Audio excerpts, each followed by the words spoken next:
करम सल्लल्लाहु अलैहि वसल्लम ने इरशाद फरमाया है, मेरी उम्मत को अल्लाह ताला ने 5 खसूसियात अता फरमाई है रमज़ान शरीफ की वजह से, जो उनसे पहले किसी को नहीं मिली। उनमें से एक खसूसियत ये है कि रोज़ादार की जो मुँह से रीह आती है, हवा आती है, मैदा खाली होने की वजह से अल्लाह ताला के यहाँ वो मुश्क से भी ज़्यादा मकबूल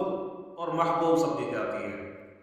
दूसरा, अल्लाह के नबी सल्लल्लाहु अलैहि वसल्लम ने फरमाया, मेरी उम्मत की रमज़ान की वजह से खसूसियत ये है